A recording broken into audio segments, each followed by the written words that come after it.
totoo pong edited. Hindi po yan ikinakaila. So yun na nga, trending na trending yung PCSO dahil nga sa inedit yung lotto winner, yung better. Bakit naman ganon? Alam nyo mga kababayan, last year yata sa KBTN na-discuss natin to nung nag-uumpisa pa lang tayo mag-vlog. So mag-discuss tayo ng analysis dahil nga last year trending na rin at may haka-haka nga ang mga kababayan natin kung bakit laging may nananalo dito. At parang curious kung bakit sunod-sunod. Kasi yung nakaraan na yun, una nating video analysis doon is tumama ng sabay-sabay. Alam ko nag-trend din yun sa mga balita. Kaya gumawa tayo ng analysis doon. So, dahil matagal na nga siya, tapos parang hindi siya napagtutuan na ng pansin kasi akala natin is normal lang. Kasi hindi natin malaman kung sino tatama, kung ilan, kung lagi-lagi ba. Then ngayon nga, syempre, mag-iisang taon na, parang lumala yung hinala ng mga tao o ng mga kababayan natin Pilipino na parang hindi na normal o natural na pagtama o pagiging winner yung may nananalo sa loto. Alam naman kasi natin noon pa man, ika nga ang hirap tumama sa loto, suntok sa buwan. Parang parang kahit 3 beses ka nang mabuhay sa price sa range ng tao ngayon hanggang 70 years old lang o 80, swerte na nga ay 60. Kung like kang tataya, aabutin ka pa ng 3 lifespan ng isang tao bago manalo. Kumbaga ganun yung parang computation or calculation. Kasi sobrang hirap talaga tumama sa loto, as in talaga. Pero ngayon, ang tindi, parang hindi biro Tsaka kahit normal na tao, kahit hindi mo gamitan ng critical thinking, kahit common sense lang, nakakapagtaka kung bakit sunod-sunod ang pagtama ng mga tao sa loto. At ito nga, nababalita na yan halos weekly o araw-araw pa nga yata. Kaya talaga magdududa. Kaya dito sa Senate hearing, talagang tinalakay at ginisa ni Senator Rapi yung nangyayari nga na yan. So panoorin natin para magkaroon tayo ng idea at makita natin yung kanilang diskusyon, yung kanilang hearing dito nga sa trending issue.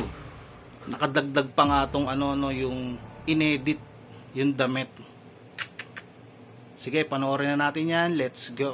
Dahil that is meant to conceal the clothing ng nanalo kasi mayroon ho kaming complaint ng last time.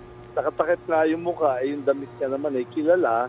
So na-identify din siya. So we make the point na i-conceal din yung damit, no? Kaya wala naman din kami problema dyan. Pangit ko talaga yung pagka-edit pero hindi naman kasi intense na pagandahin ng editing. Ang importante lang, we have to present the winner at the same time protect their identity. Kaya ganyan ho yan. Kaya hindi ako nang paumanin, hindi ho kami magaling mag-edit dahil hindi naman ho kami editing company or production. Ay importante lang na ipakita natin may winner at the same time, hindi naman siya ma-identify. Pero Yan po ang objective niya. Pero ito po, GM, ine-explain po ito doon sa nagkiklaim pag nananalo, no? Pinihingi pa rin ho ba ng paalam yung pong nagkiklaim na winner kung okay lang din na i-post po at i-edit yung kanilang itsura? Or may karamihan naman po ay talagang tumatanggi naman po. We just assure them na tatakpan natin yan. Pero of course sa aming record, identified po yan. Meron din po kaming picture nung taong walang sakit pamukha. Pero by law, hindi kami pwede mag-divulge yan. No? Yes. So, record lang namin. So, wala akong problema dyan. Mag-iingi ako ng paumanhin. Hindi kami talaga magaling mag-edit para takpan yung palda. Pero kung yan naman, siguro naman, patatawarin kami dahil hindi maganda ang mag-edit. Pero I assure everybody, totoong tao yan. Dahil kailangan naman natin talaga wag makita. At kahit sa ibang bansa, hindi talaga dinidivulge yan. At matatawa ka nga. Pero kami mga sample sa ibang bansa, sinusuotan ng costume ng mascot. Mas pangit naman yata yun. Aba, yun lamang po, Pero para lamang nakakatawa po, para lamang din po, klaro, no, GM, na hinihingan muna ng paalam kung okay lang i-post or hindi. Opo. Di po ba? Well, yung concealed, yung identity, pumapayag naman po karamihan. Oo. So, pinapaalam talaga rin na ipopost namin to for as long as hindi sila makikilala. Yun naman po yun. Pero pag sinabi po ng winner na wag na lang po, syempre hindi naman ipinopost, hindi ipopost. Opo. Yung respeto naman natin yan. Pero agad maaari, sabihin natin na hindi naman ho kayo makikilala. Kaya kung yung issue naman ng editing, they're missing the point. The point is not to show a beautiful editing. No? The point is to conceal the clothing. Yan po yan. Kaya sa lahat ho ng mga naghihirap na mag-comment sa ganyan, pasensya na po dahil ang objective po, I think, was met. Hindi naman na-identify yung damit. So yun, pinag-aralan nila at inalam nila yung side ng PCSO kung ano ba talaga ang nangyayari na issue na yan. Bukod sa madaming tumatama, syempre tinalakay din yung issue na bakit parang inedit yung damit. At narinig nyo nga ang sinabi nung sa PCSO na inedit nila dahil nung mga nakakaraan daw yung mga nananalo ay syempre iniingatan yung nila, yung katauhan na baka malaman na sila yung tumama kaya tinatago. So sa madaling salita, pwede naman talaga itago. Ang kaso lang, nagtataka talaga ako kung bakit kailangan pang i-edit. At syempre, gagawin nilang hindi ganun kagaling yung pagkaka-edit para pag nakita ayun, katulad nga ng kinatwiran nila ng PCSO na hindi sila ganun kagaling sa edit. Ang point is, para sa akin, ang point is, alam naman ng PCSO na napaghihinalaan na sila na baka hino-hocus pocus o ine-edit na nila yung mga nananalo at yung matagal ng teorya sa kanila na kapag may tumatama sila lang din ang nananalo o magkakakuntsaba kasi yan lagi yung issue sa kanila ng mga tao. May manalo o wala, yan ang binabato ng mga Pilipino sa kanila. Yung baka isa lang sa kanila yung nananalo o ine-edit lang nila. Ngayon, ang bottom line is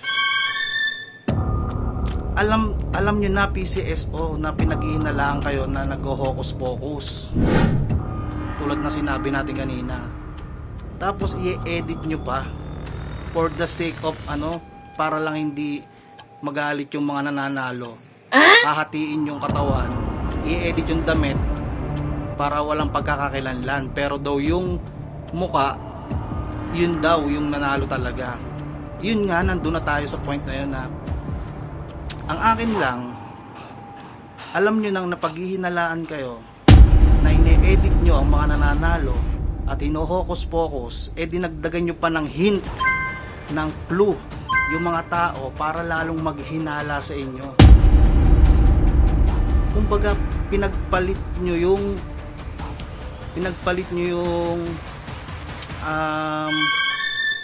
credibilidad ba yun o imahe, yung good image nyo. Kumbaga pinaghihinalaan ka na, nagbigay ka pa ng dahilan para lalong paghinalaan ng mga tao. Yun kasi ang nakakapagtaka dun. Yun ang nakakapagtaka. So eto nga, kaya nag-trending, mayroong nakatuklas na inedit. So lalong lumala. Alam niyo na may mga Pilipino, pagka nagbigay ka ng mga motibo dyan, ng mga dahilan sa inaalam nilang issue, lalong nananabig yan. So iyan ang nangyari. Kaya pumutok. Pinaghihinalaan na kayo, PCSO, na ine-edit nyo nga naman o hinohokos-pokos sa halip na hanggang dun lang ang paratang sa inyo, hindi na lumaki o lumawak yung issue na paghihinala ng taong bayan sa inyo, nagbigay pa kayo ng ibang dahilan para paghinalaan kayo. Kasino lang yung, wag na kayong gumawa ng ganun, ng edit-edit, automatic lahat blurred. Wala namang mawawala sa inyo eh. Wala ding mawawala sa mananalo. Kung gusto nyo lang naman itago yung identity. Ang ano lang natin sa mga taong bayan is kayo lang ang nagbigay ng dahilan para lalo kayong paghinalaan. Ganon kasimple. Pinakita nyo lang na kahina-hinala kayo. Ang akin lang dito is kung alam nyo nang nai-issue kayo noon pa sa ganyang may tinatago, sa halip na wala dapat dahilan ng mga tao para mapatunayan yan, parang binigyan nyo pa ng chance ang taong bayan para maghinala. Tapos ang reason lang para maitago yung identity ng tao. Pinagpalit nyo yun, ginawa nyo yun para paghinalaan kayo lalo. Pwede namang ibang option na wag gumawa ng ganun. Safe na safe pa. Wala namang mawawala, walang magte-trending, walang paghihinala. So ganun lang kasimple para sa akin. So hindi pa doon natatapos yung hearing at ang mga senado at si Senator Tulfo na ang bahala dyan. Sila na ang aalam niyan. Ang sabi pa nga is mag-hire pa nga daw ng private detective. Andito na naman si Detective J. King. Joke lang. Pero sa akin yun lang ang analysis ko dyan, napakasimple. Nagbigay sila ng dahilan para paghinalaan lalo sila.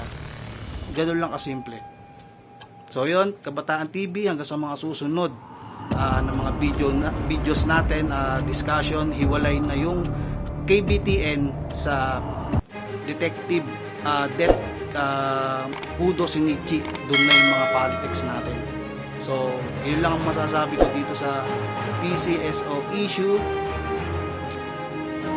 Binigyan niya yung taong bayan ng dahilan para lalong maghinala. So yun, magandang gabi Kabataan TV. Death Udo Shinichi, subscribe, follow, shares, comment sa mga reaction natin at i-discuss na history.